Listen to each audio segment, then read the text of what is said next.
तमिलनाडु में चुनाव प्रचार थम गया, लेकिन चुनाव प्रचार करते करते कांग्रेस अध्यक्ष मल्लिकार्जुन खड़गे एक विवादित बयान दे गए हैं, जिससे उनके साथ पूरी कांग्रेस ही बैकफुट पर दिख रही है। दरअसल तमिलनाडु के चेन्नई में कांग्रेस अध्यक्ष मल्लिकार्जुन खड़गे ने कहा, ये लोग मोदी के साथ कैसे जुड़ सकते हैं? वो एक आतंकवादी है, वो समानता में विश्वास नहीं करते, उनकी पार्टी समानता और न्याय में विश्वास नहीं करती और इन लोगों का उनके साथ जुड़ना इसका मतलब है कि वे लोकतंत्र को कमजोर कर रहे हैं। Modi is a terrorist and he won't believe in equality. His party won't believe in equality and justice. And these people are joining with them. It means that they are weakening democracy. They are weakening the philosophy of Annadurai, Kamaraj, Periyar and Kalingar and Baba Saheb Ambedkar.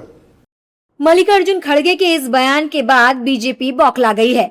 BJP कह रही है कि खड़गे के साथ राहुल और Stalin को माफी मांगनी चाहिए।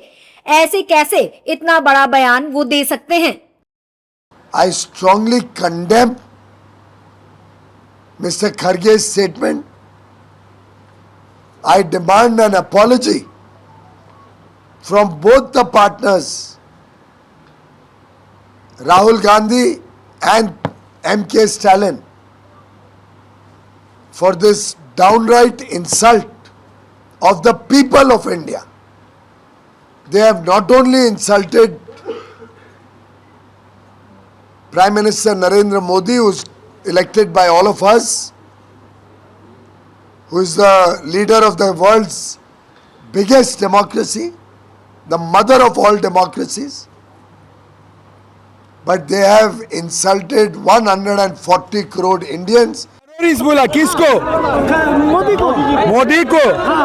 मतलब खड़गे जी टेररिस्ट का मीनिंग नहीं समझते हैं।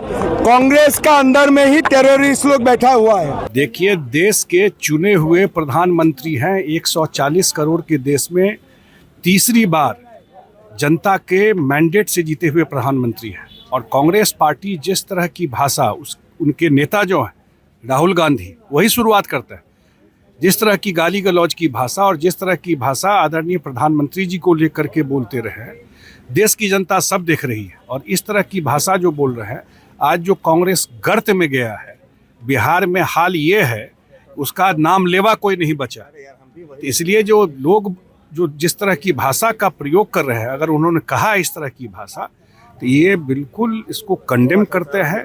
देश के चुने हुए प्रधानमंत्री हैं, तीसरी बार चुने हुए प्रधानमंत्री है, और ये सब हाल रहा तो आने वाले 50 साल तक कांग्रेस का कोई भविष्य नहीं। ऐसा नहीं है कि खड़गे ने ऐसे बयान आज दिए हैं, बल्कि हाल ही में खड़गे कई और विवादित बयान दे चुके हैं।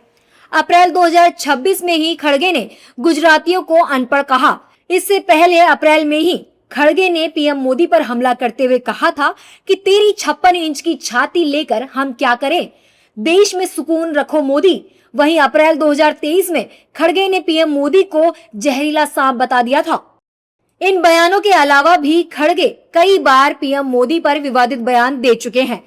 जाहिर है तमिलनाडु में 23 अप्रैल को मतदान होगा, जहां की 234 सीटों पर 4023 उम्मीदवार चुनाव लड़ रहे हैं।